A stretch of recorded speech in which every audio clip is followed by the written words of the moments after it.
What's going on, guys? Bob Roche from RocheTechnology.com here with an unboxing for you of the Intel 330 series solid-state drive. This is a 120 gigabyte drive, which is going to be quite the upgrade from my current 60 gigabyte OCZ solid-state. And if you've been paying attention to my YouTube or my Twitter, in the past, I'd say week or two, you'll know that my current solid-state drive actually went through sort of a coma, I'm going to call it. Right now it is booted, but about a week or two ago, it would not boot, it would not format, it wouldn't partition, I couldn't do anything with it, but yet my system recognized it, so it was kind of weird. So between that whole thing going on and not knowing if maybe one day it'll do that again, and just wanting 120 gigabytes instead of the 60, I decided that I would go with this guy right here. Now Intel, I've never gotten my hands on one of these, but being an Intel drive, I've heard nothing but good things about it, and it also comes with a 5-year warranty as well, so that's right now that's kind of a big deal for me. So let's go ahead and show you guys around the box a little bit here. As you can see, Intel solid state drive 330 series. Over here you have the fact that it's 120 gigabytes.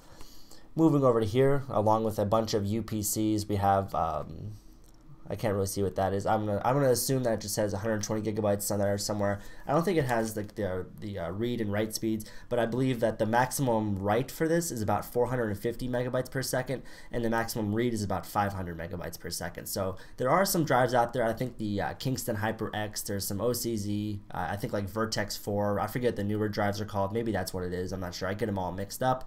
But regardless, it's maybe not be the fastest on the market, but in terms of reliability, and that's still pretty darn fast. So I'll definitely take the 50, give or take, megabytes per second slower for the quality. But as you can see on the box there, and also on the other side right here, I got this off Newegg. I believe it was about $130, so it's a little bit more than $1 per gigabyte. But like I said, I'm paying for the fact that it's an Intel drive. It even comes with a 2.5 to 3.5 inch converter, which is nice. So things like that I really care about. And so you know what? I'm tired of rambling. Let's go ahead and unbox this guy. So here we have the Intel 330 series solid state drive. Here I have my Hackintosh juice knife, and we're going to go ahead and break that factory seal. It's always a nice feeling. Go ahead and put my Hackintosh juice knife off to the side. Opening up the box here, slide out this cardboard. Now I have nothing left, so putting that awesome box off to the side here.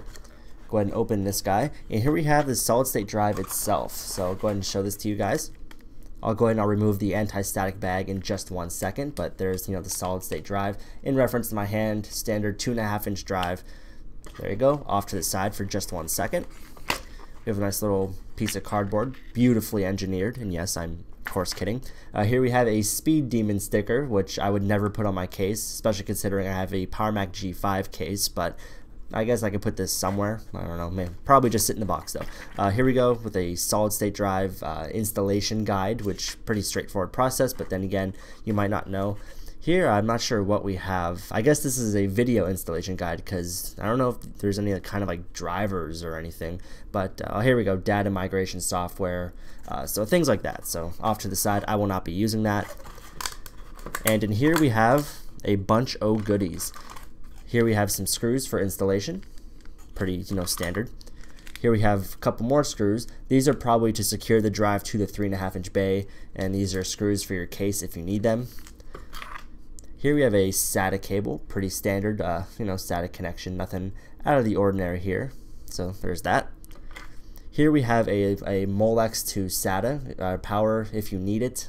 In my case, I will not need this, but always nice to have. I mean, for other people's computers, it's good to have in a drawer somewhere, so definitely be saving that.